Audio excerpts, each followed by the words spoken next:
जब भी फ्रेंड्स कोई नया केक का ऑर्डर मेरे कस्टमर के थ्रू आता है तो मैं पूरी एनर्जी के साथ जुट जाती हूँ कि थोड़ा सा अपने आप को ठीक कर लूँ ताकि बीच में थंबनेल बना सकूँ, वीडियो आपको अच्छे से दे सकूँ, केक की रेसिपी और केक की डेकोरेशन भी इतनी बढ़िया कर सकूँ कि आप लोग सभी उस पर कमेंट करें और उसको लाइक करें।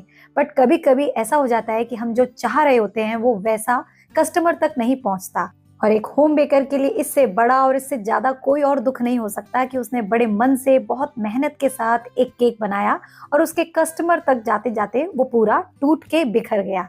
ऐसा ही फ्रेंड्स मेरे साथ भी हुआ। क्या हुआ, कैसे हुआ, सारी जानकारी इस वीडियो में मैं आपको दूंगी और ये भी बताऊंगी कि ऐसी सिचुएशन में मैंने क्या किया और आप अगर ऐसी सिचुएशन में फंस जाएंगे तो कैसे इस प्रॉब्लम वाली सिचुएशन से आप बाहर आएंगे ताकि आपका नाम भी खराब ना हो और आपके काम पर भी कोई आंच ना आए।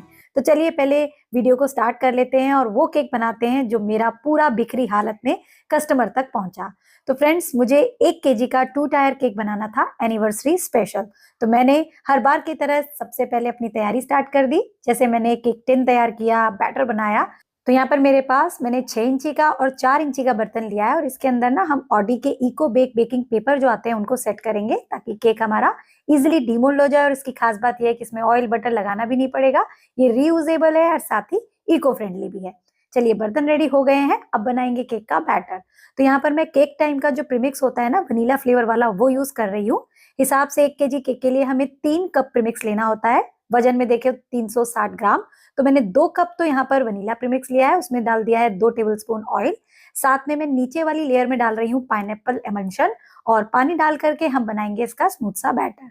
तो यहाँ पर फ्रेंड्स हमारा एक केक स्पॉन्ज रेडी हो जाएगा जो कि नीचे की लेयर में जाएगा और ऊपर की लेयर के लिए मैं चॉकलेट फ्लेवर स्पॉन्ज बनाऊंगी क्योंकि मेरे कस्टमर की डिमांड थी कि उनको 1 केजी का 2 टायर केक चाहिए और नीचे और ऊपर की लेयर में दोनों में फ्लेवर अलग चाहिए। आजकल ये फैशन में है फ्रेंड्स, जो भी 2 टायर का केक बनवाता है ना तो फ्लेवर अलग कर देता है ताकि सारे लोग हर फ्लेवर एंजॉय कर सके। तो यहाँ पर एक स्पॉन्ज का बैटर रेडी है। अब दूसरे स्पॉन्ज के लिए मैंने 1 कप चॉकलेट वाला प्रीमिक्स लिया है, 1 टेबलस्पून उसमें ऑयल डाल दिया है और पानी से इसका भी मैं बना लूंगी स्मूथ सा बैटर। तो फ्रेंड्स ये जो केक का ऑर्डर है ना ये मुझे कोलकाता से आया था। जिन्होंने मुझे ऑर्डर दिया था उनको अपनी बेटी की एनिवर्सरी के लिए केक डिलीवर करवाना था मेरे थ्रू और उनकी बेटी की 18वीं मैरिज एनिवर्सरी थी। तो बड़े ही प्यार से उन्होंने मुझे ऑर्डर दिया था, सारी पेमेंट वगैरह भी कर दी थी और क्या क्या प्रॉब्लम आई इस केक के ऑर्डर में भी वो सारी जानकारी वैसे मैंने अपने तारा मधुर डायरीज पर दे दी है। यहाँ मैं इतना सब आपके साथ बोलूंगी तो आप रेसिपी और डेकोरेशन वगैरह नहीं सीख पाएंगे। तो यहाँ पर देखिए फ्रेंड्स, नीचे वाले बर्तन में मैंने अपना पाइनएप्पल फ्लेवर वाला बैटर डाल दिया है और जो ऊपर वाली लेयर का बर्तन था उसमें मैंने डाल दिया अपना चॉकलेट बैटर। और अब अच्छे से कर लेंगे इन्हें टैप और मैं इन्हें एक साथ ही अपने ओटीजी में बेक करूंगी। आपके पास भी अगर छोटा या बड़े साइज का ओटीजी हो तो आप एक साथ भी बेकिंग कर सकते हैं। तो बेकिंग करने से पहले उसे प्रीहीट जरूर कर लीजिएगा और मैं यहाँ पर नीचे वाली रैक पर इसे बेक करूंगी क्योंकि मेरा जो दूसरा बर्तन है वो थोड़ा सा टॉल है, बीच की रैक पर डालने से वो ओटीजी में फिट नहीं बैठता। तो यहाँ पर मैंने 120 डिग्री पर इन्हें नीचे की रॉड्स को ऑन करके 40 मिनट्स तक बेक किया है। क्योंकि मैंने नीचे की रैक पर बर्तन रखे थे तो इसलिए मैंने टेम्परेचर कम रखा, अदरवाइज वो जल सकते हैं। वैसे ओटीजी को कैसे हैंडल करना होता है इसकी भी डिटेल जानकारी आपको तारा मधु डायरीज पर डिटेल में मिल जाएगी कि किस साइज के ओटीजी में आपको कैसे टेम्परेचर सेट करना है। अब ये 1 केजी का केक था तो मैंने लगभग 500 ml क्रीम ली और उसे अपने स्टैंड मिक्सर में डाल करके विप करने छोड़ दिया ताकि ये आराम से विप होती रहे और मैं तब तक बाकी के काम कर सकूं। एक्चुअली ये ऑर्डर अर्जेंट का ही था, 1 बजे उन्होंने मुझे ऑर्डर दिया था और 7 बजे शाम को देना था और दोपहर में लंच वगैरह भी था। तो इन सब से डील करते करते मुझे काम करना था। तो इसीलिए मैं थोड़ा थोड़ा काम घर का भी कर रही थी और थोड़ा थोड़ा केक का भी कर रही थी। जो भी होम मेकर होते हैं फ्रेंड्स वो एक हाउस वाइफ भी होती है, तो ये सारे काम हमें एक साथ ही करने पड़ते हैं। चलिए ये तो चलता ही रहेगा। यहाँ पर केक स्पॉन्जेस रेडी हो गए हैं और मैं इन्हें कर रही हूँ अब डीमोल्ड। तो छोटे वाला केक भी देखिए कितने आराम से बाहर आ गया है और बड़े वाले केक को भी निकाल लेंगे। बस निकालने से पहले आप थोड़ा सा चाकू की मदद से इनकी साइड्स को हटा देंगे तो ये इजिली बाहर आ जाएंगे। चलिए केक स्पॉन्जेस हो गए हैं, अब इन्हें कर लेते हैं कंप्लीटली ठंडा और जब तक ये ठंडे हो जाएंगे फिर हम इनकी करेंगे लेयर कटिंग। तो ऊपर वैसे तो मेरे केक की कोई डोम शेप नहीं आई है बट फिर भी इसको थोड़ा सा प्लेन करने के लिए हम हटाएंगे और अब मैं इस केक स्पॉन्ज की 3 पतली पतली लेयर कट करूंगी। तो आप चाकू से या थ्रेड की मदद से जैसे चाहें, जिसमें भी आप कंफर्टेबल हो, अपनी लेयर्स को परफेक्टली कट कीजिएगा, क्योंकि ये टेढ़ी मेढ़ी हो गई तो फिर केक की शेप भी आपकी बिगड़ सकती है। और इन सब के डिटेल मेथड आप मेरे चैनल पर देख सकते हैं, लिंक सभी के डिस्क्रिप्शन बॉक्स पे ऐड है। तो बड़े वाले केक की 3 लेयर कट कर ली है, ऐसे ही छोटे वाले चॉकलेट स्पॉन्ज की भी हम लेयर को कट कर लेंगे। तो ऊपर से मैंने डोम शेप हटा दी है और 3 लेयर कट कर ली। और फ्रेंड्स, ये जो डोम शेप है ना, ये वैसे तभी आती है जब आप बैटर थोड़ा सा पतला बनाएंगे और टेम्परेचर को बहुत हाई रखेंगे। जब ये दोनों चीजें आप नहीं करेंगे तो आपके केक स्पॉन्ज की डोम शेप बिल्कुल नहीं आएगी, ना ही वो बीच में से क्रैक होगा। चलिए अब एक एक करके इनकी आइसिंग भी कर लेते हैं। तो मैंने बोर्ड पर ना अपनी एक लेयर रखी है, उसको पानी और चीनी के मिक्सचर से हल्का सा मॉइस्ट किया है, बहुत ज्यादा नहीं करना है, ब्रश की मदद से ही कीजिएगा, स्पून से कहीं कहीं पानी ज्यादा चला जाता है। और पाइपिंग बैग से अब मैं अपनी क्रीम इसके ऊपर स्प्रेड कर रही हूँ। और नीचे वाला केक मेरा पाइनएप्पल फ्लेवर का है, तो इसमें मैं डालूंगी पाइनएप्पल एमल्शन, अच्छे से स्प्रेड कर देंगे। और मैं अपना सिग्नेचर रेसिपी भी फॉलो करती हूँ, पाइनएप्पल की फिलिंग डालूंगी। मेरे पास खत्म हो गई थी, जैसे ही खत्म हुई 3-4 दिन से लगी थी कि कब इसे मंगाऊं, और अब ये आ गई है तो मैंने वो अच्छे से स्प्रेड कर ली है। ऐसे ही दूसरी लेयर, उसको भी मॉइस्ट करेंगे, क्रीम, क्रश, फिलिंग, और तीसरी लेयर लगा देंगे। तीसरी लेयर आप नीचे जो बॉटम वाली लेयर है ना वही लगाइएगा, उससे ऊपर का सरफेस एकदम प्लेन मिलता है। और खास करके 2 टायर केक में तो वही लगानी है, अदरवाइज आपका केक ना थोड़ा सा 2 टायर में टेढ़ा मेढ़ा दिख सकता है। तो ये छोटी छोटी टिप्स है फ्रेंड्स, हमें फॉलो करनी चाहिए अगर हम अपने सिंपल से केक को भी बहुत ही अट्रैक्टिव और सुंदर दिखाना चाहते हैं। तो तीनों लेयर मेरी अरेंज हो गई है।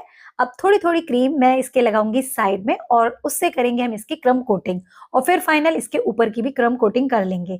मैं आज इस केक की फाइनल आइसिंग नहीं करूंगी, क्योंकि मेरी जो डेकोरेशन है उससे सब कुछ हाइड हो जाएगा, साइड का भी और ऊपर का भी, इसलिए फटाफट से इसकी कर लेते हैं क्रम कोटिंग। और क्रम कोटिंग में आप जितनी क्रीम लगाना चाहें लगा सकते हैं, क्योंकि ऊपर अभी एक लेयर क्रीम की और आएगी। तो बस अपने हिसाब से ही काम कीजिएगा, इतनी भी क्रीम मत लगा दीजिएगा कि केक ओवरवेट हो जाए, और इतनी भी कम ना हो कि केक फिर दिखने लगे। तो यहाँ पर क्रम कोटिंग हो गई है, मैंने उसे साइड में रख दिया है। और अब टर्न टेबल के ऊपर ही ना ये छोटे वाला जो चॉकलेट स्पॉन्ज है, इसकी मैं आइसिंग कर रही हूँ। तो इसको भी हल्का सा मॉइस्ट कर दिया है, क्रीम की लेयर लगा दी है। और मेरे पास ना चॉकलेट गनाश रखा हुआ था कल के केक का, तो वही मैं हल्का सा माइक्रोवेव में गर्म करके यहाँ यूज करने वाली हूँ। ये देखिए, और इतना पतला हो गया था फ्रेंड्स कि पता ही नहीं लगा, हल्का सा एक्स्ट्रा गिर गया, कोई बात नहीं, उसे मैं साइड से निकाल लूंगी। बट खाने वाले को मजा आ जाएगा कि चॉकलेट वाला टेस्ट अच्छा आएगा। बट ट्रेजेडी तो ऐसी हुई कि पता नहीं उन लोगों ने खाया भी मेरा ये केक या फेंक दिया, ये भी मैं नहीं जानती। बट जब केक बना रही थी तो पूरी मेहनत पूरी शिद्दत से बना रही थी कि जब कोई खाएगा तो उसको कितना मजा आएगा। तो यहाँ पर देखिए दूसरी लेयर में मैंने ना क्रीम की थोड़ी सी कैविटी बना दी, क्योंकि मुझे पता था मेरा गनाश पतला है, वो बह ना जाए, इसलिए उसको बीच में ही लॉक कर दिया, ताकि कोई कट करे तो उसको खूब सारा मोल्टन लावा टाइप गनाश मिले, तो मतलब मजा आ जाए। तो यहाँ पर अब मैं क्या कर रही हूँ, थोड़ी थोड़ी क्रीम लगा करके इसकी भी क्रम कोटिंग कर लूंगी, बट इसकी हम फाइनल आइसिंग भी करेंगे, क्योंकि आज की डेकोरेशन के हिसाब से ऊपर वाली लेयर की फिनिशिंग अच्छी होनी चाहिए। तो यहाँ पर देखिए चॉकलेट फ्रॉस्टिंग ही बन गई है गनाश के संग टच हो के। और ये हो गई हमारे केक की क्रम कोटिंग। अच्छे से स्क्रैपर से एक्स्ट्रा क्रीम निकाल देंगे, और अभी मैं इसको एक बोर्ड पर शिफ्ट कर रही हूँ, सो दैट ये थोड़ा सा सेट हो जाए, और तब तक हम नीचे वाले केक पर थोड़ी सी डेकोरेशन करेंगे। तो यहाँ पर मैंने बाउल में थोड़ी क्रीम ली है, और इसमें मैं लिक्विड कलर पिंक कलर का ऐड कर रही हूँ। आप जेल कलर भी ले सकते हैं, बट हल्की शेड के लिए मैं लिक्विड कलर जनरली प्रेफर करती हूँ, क्योंकि ये टेस्ट में भी अच्छे होते हैं, और आप चाहें तो यहाँ पर एमल्शन भी यूज कर सकते हैं। तो ये मैंने कर लिया है, और अब मैं स्क्रैपर पे थोड़ा सा यही लिक्विड कलर लगा करके ना इस केक को थोड़ा सा शेडेड इफेक्ट दूंगी। वो इसलिए क्योंकि अभी मैं इसके ऊपर ना रोजेट वाला डिजाइन बनाऊंगी, और कहीं मेरे रोजेट्स में थोड़ा थोड़ा गैप रह गया और नीचे से व्हाइट कलर की क्रीम या केक दिख गया तो वो अच्छा नहीं लगेगा। तो इसलिए हल्का सा केक को हल्का गुलाबी कर लीजिएगा, या जो भी कलर से आप डेकोरेशन करने वाले हो उसका हल्का सा स्क्रैपर मार दीजिएगा।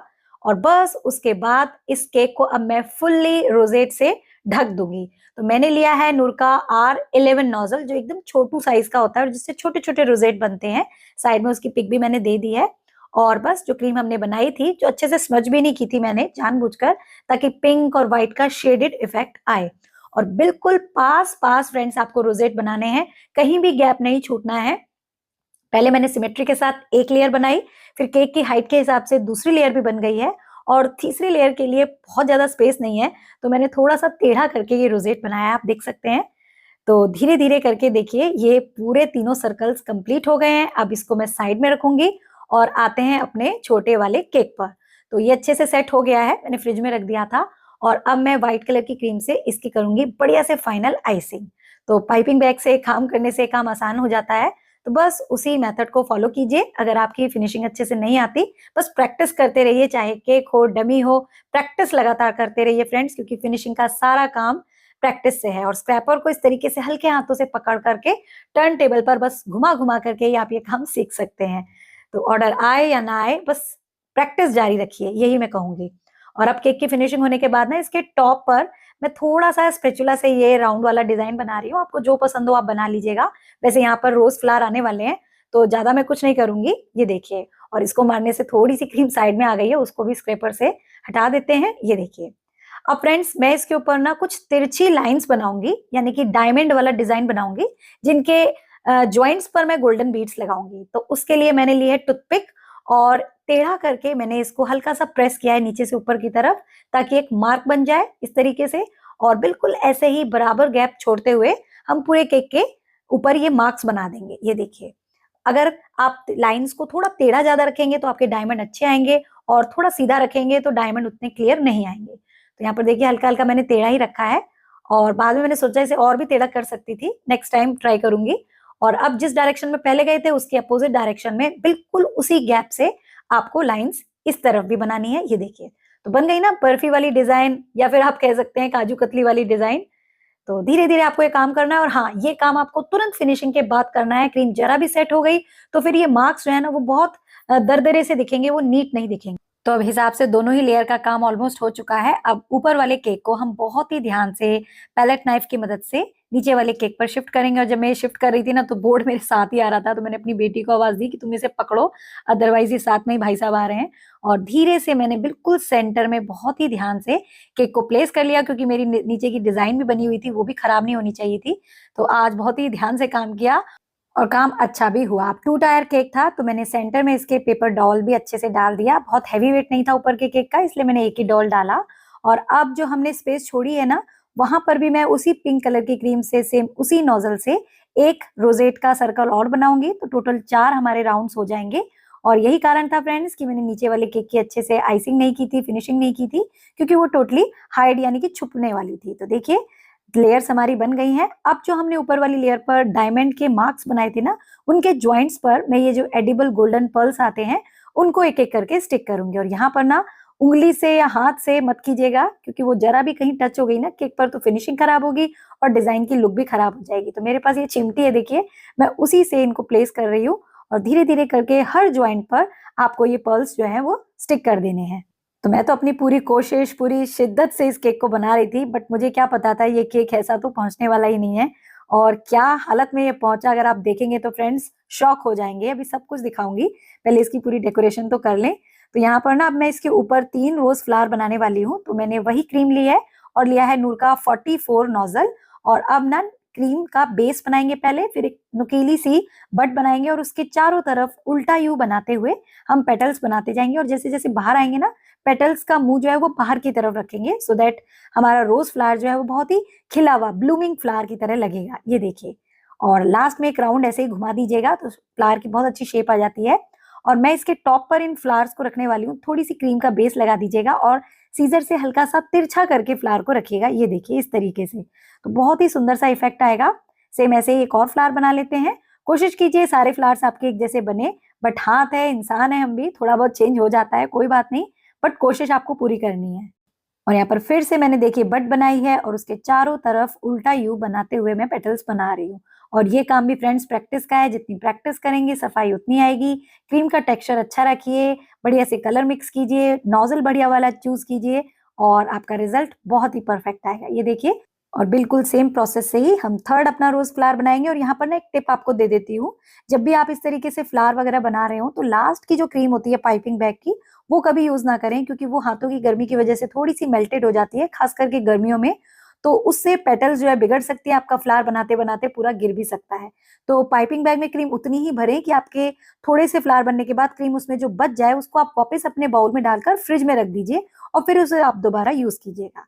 तो यहाँ पर देखिए फ्लावर्स अच्छे से प्लेस हो गए हैं, और अब इन पर सुपर शाइन लाने के लिए मैं सिल्वर लशर डस्ट जो होती है वो अपने पंप में डाल करके स्प्रे कर रही हूँ। और देख सकते हैं गजब की शाइन इनसे आ गई है, ये देखिए। पहले केक क्या लग रहा था और अभी क्या।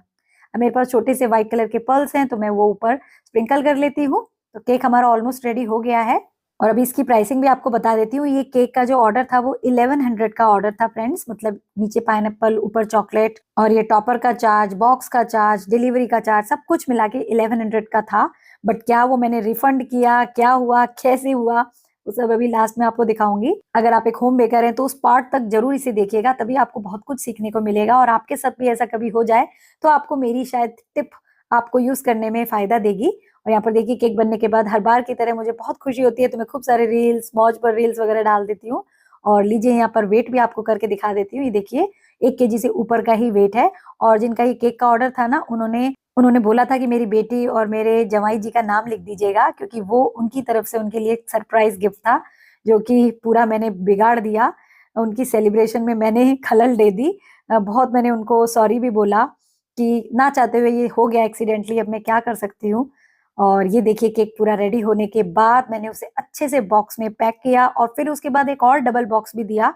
शायद वही मेरी गलती थी। आप बताइएगा कि आप क्या करते इस सिचुएशन में, जो मैंने किया क्या वो ठीक किया, या और कोई कुछ उपाय भी हो सकता था, वो भी आप मुझे बताइएगा, ताकि आपके द्वारा बताए गए से मुझे जानकारी मिले, साथ ही हमारे संग जो जुड़े हैं लोग उनको भी ये नई जानकारी मिले कि हम ऐसी सिचुएशन को ऐसे भी हैंडल कर सकते हैं। और ये देखिए पैक करने के बाद, क्योंकि ये ऊपर वाला बॉक्स पैक नहीं हो रहा था, अच्छे से क्लोज नहीं हो रहा था, तो मैंने दूसरे बॉक्स का एक फ्लैप लगाया और बढ़िया से सेलो टेप से इसे कवर किया, क्योंकि मैं इसके ऊपर एक और बॉक्स भी चढ़ाने वाली थी। ये देख सकते हैं मेरी तरह से कोई भी गलती मैंने नहीं की, बढ़िया से सब काम किया। और बॉक्स को पैक करने के बाद जब मैंने उन्हें फोटो भेजी तो उन्होंने बोला कि इसके ऊपर एक स्लिप लगा दीजिए फ्रॉम अम्मी एंड पापा, तो वो भी मैंने लगा दिया। नाइफ भी मैंने सेलो टेप से स्टिक कर दिया, क्योंकि बाइक पर जाने वाला था तो भैया क्या क्या पकड़ते, तो सब चीजें मैंने स्टिक कर दी। ये देखिए, और केक को भैया के साथ भेज दिया। तो फ्रेंड्स, कल का इंसिडेंट अब मैं आपको पूरा सुनाती हूँ। मैंने तो बहुत मेहनत से ये केक बनाया, बट जब मैंने ये केक भेजा और करीबन 2-3 घंटे के बाद, क्योंकि रास्ता 30 किलोमीटर का था, और जब मेरे पास फोटो आई तो मैं इतनी शॉक हो गई कि ऐसा कैसे हो गया। तो जिनका केक का ऑर्डर था उन्होंने मुझे मैसेज किया कि रूबी जी ये क्या हो गया, केक तो ऐसी कंडीशन में पहुंचा है। तो मैं मतलब मुझे समझ में नहीं आया ऐसा कैसे हो गया। हर बार भैया देके आते हैं कि ये ऐसे कैसे टूट गया, क्या बॉक्स गिर गया या कहीं उनका एक्सीडेंट हो गया। तुरंत मैंने अपने भैया को कॉल किया, तो उन्होंने बोला कि मैम नहीं, केक तो हमने अच्छे से दिया, उनको बोला भी था कि चेक कर लीजिए, बट उन्होंने चेक नहीं किया। मैंने कहा फिर भी पूरी बात सुनाइए। हालांकि जब मैं फोन कर रही थी ना तो वो रास्ते में ही थे, क्योंकि 30 किलोमीटर उन्हें आना जाना था, तो 9 बज रहा था रात के। फिर मैंने जब उनसे पूछा तो बोले मैम बॉक्स 2 थे, मतलब मैंने एक छोटे बॉक्स के ऊपर एक बड़ा बॉक्स दिया था, प्लस लोकेशन देखने के लिए मेरे हाथ में एक मोबाइल था, आगे दूसरे भैया बाइक चला रहे थे, तो हो सकता है हमने जो कच्चा रास्ता पकड़ा उसकी दच्ची और धौची में वो बाइक पर इस तरीके से हिल के गया और वो बिल्डिंग वाला केक था तो गिर गया। तो मैंने कहा भैया अब ये तो बहुत प्रॉब्लम हो गई कि उनका सेलिब्रेशन हमारी वजह से खराब हो गया। तो बोले क्या कर सकते हैं मैम। तो मैंने कहा रुकिए, आप वहीं गाड़ी रोकिए, मैं उनसे बात कर लूं। तो फिर जब मैंने उनको कॉल किया अपने कस्टमर को, तो वो वाकई में बहुत पेशेंस नेचर वाली थी, इतनी जल्दी गर्म नहीं हुई। हालांकि दुख हुआ, सभी को होगा अगर ऐसी सिचुएशन हो जाए। तो मैंने उनको बोला कि देखिए रास्ते में थोड़ी गड़बड़ हो गई, वो कच्चा रास्ता उन्होंने गलती से पकड़ लिया और वो बाइक पर थे, तो इस वजह से केक जो है थोड़ी गड़बड़ कंडीशन में, मतलब गिर ही गया, ऑलमोस्ट गड़बड़ क्या बिल्कुल ही खराब हो गया। तो अभी मैम मैं बहुत शर्मिंदा हूँ। मैंने तो बहुत मेहनत की थी, आपने देखा, बट अब मैं क्या कर सकती हूँ आप ही बताइए। मैं आपका पूरा पैसा या तो रिफंड कर देती हूँ, या फिर वहीं किसी आसपास वाली बेकरी से आपके यहाँ आपकी बेटी के यहाँ केक पहुंचा देती हूँ, क्योंकि ये ऑर्डर कोलकाता से उन्होंने मुझे अपनी बेटी के लिए करा था। तो हमारी वजह से आपका सेलिब्रेशन खराब हुआ है, मुझे बिल्कुल अच्छा नहीं लग रहा, अभी क्या कर सकते हैं। तो बोली कोई बात नहीं रूबी जी, ऐसा हो जाता है, बट अच्छे से पहुंचता तो मुझे बहुत अच्छा लगता। तो देखिए मैंने अपनी गलती जब सामने से एक्सेप्ट की तो उन्होंने भी कितने अच्छे से मुझे एक पॉजिटिव वाइब दी कि ऐसा हो जाता है।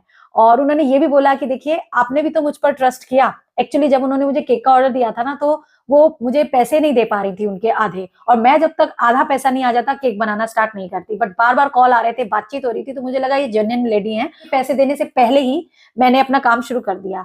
तो उन्होंने यही बात बोली कि देखिए आपने भी तो ट्रस्ट पे काम किया था, कोई बात नहीं, ऐसा हो गया, बच्चा लोगों का सेलिब्रेशन था, अभी क्या कर सकते हैं। मैंने कहा तो मैम ऐसा करते हैं कि मैं कल फिर दोबारा उनको केक पहुंचाती हूँ। तो बोली नहीं नहीं ऐसा कुछ नहीं है, पार्टी एनिवर्सरी तो आज थी। मैंने कहा कोई बात नहीं मैम, ये मेरी तरफ से उनको एक गिफ्ट होगा, क्योंकि मेरी वजह से उनका एनिवर्सरी का ये सेलिब्रेशन खराब हुआ। तो मना करने पर भी मैं मानी नहीं, और आज अब मैं मॉर्निंग में ये वीडियो जब बना रही हूँ, क्योंकि रात में ये सब हुआ, तो आज फिर से उनके लिए केक बनाऊंगी और कल उसका वीडियो आपके साथ शेयर करूंगी। तो फ्रेंड्स कहने का मतलब ये है कि अगर कोई गलती हो जाती है तो एक्सेप्ट करें, और ज्यादा से ज्यादा अगर दूर है आपका केक का रास्ता तो 2 टायर 3 टायर केक से बचें, और अगर है ऐसा तो गाड़ी वगैरह पे केक भेजें। मुझसे तो ये गलती हुई, मतलब बाइक से भेजती हूँ मैं 2 3 टायर केक्स भी भेजती हूँ, बट रास्ता शायद गलत पकड़ गया या किस्मत को क्या मंजूर था, केक पूरा खराब हो गया। और मेरे संग ये पहली बार हुआ है, तो चलो इससे एक लेसन मिला। और मैं ये वीडियो भी इसलिए बना रही हूँ कि जितने भी मेरे होम बेकर्स मुझसे जुड़े हैं वो लोग ये जान लें कि गलती अगर हो जाती है तो एक्सेप्ट करने में सच में कोई बुराई नहीं है। अगर आप अपनी गलती एक्सेप्ट करेंगे तो सामने वाला भी देखिए कितना अच्छा पॉजिटिव आपको नेचर दिखाएगा। और इस प्रोफेशन में हम जुड़े हैं, थोड़ी बहुत नुकसान की गुंजाइश हमें रखनी होगी। तो कोई बात नहीं, ये हो गया, बट मैं फिर से नई एनर्जी के साथ आज केक बनाऊंगी। दिल तो बहुत खराब हुआ, कल नींद भी नहीं आई, बट क्या कर सकते हैं, किस्मत को जो होना है वो होके ही रहेगा। और केक तो खराब हो गया, बट ये वीडियो और रेसिपी आपको पसंद आई हो तो लाइक शेयर जरूर कीजिएगा। चैनल पर नए हैं तो चैनल को सब्सक्राइब कर लीजिएगा। और इसका एक कंप्लीट व्लॉग मैंने तारामधु डायरीज पर पोस्ट किया है, इसलिए नहीं कि मुझे सिंपैथी चाहिए, बल्कि इसलिए है क्योंकि मुझसे बहुत सारे लोग होम बेकर्स यूट्यूबर्स जुड़े हैं। तो अगर ऐसा हो जाए तो हम ये कर सकते हैं। और अगर आपके पास कोई अच्छा सजेशन है तो आप वो भी दीजिएगा, हमको भी जान करके एक आइडिया मिलेगा कि हम ऐसी सिचुएशन को ऐसे भी डील कर सकते हैं। तो वीडियो को लाइक शेयर जरूर कर दीजिएगा फ्रेंड्स। चैनल पर नए हैं तो चैनल को सब्सक्राइब कर दीजिएगा। और हम कल मिलेंगे आज वाली वीडियो के साथ जो मैं अभी केक बनाने जा रही हूँ। तब तक के लिए बाय बाय, टेक केयर।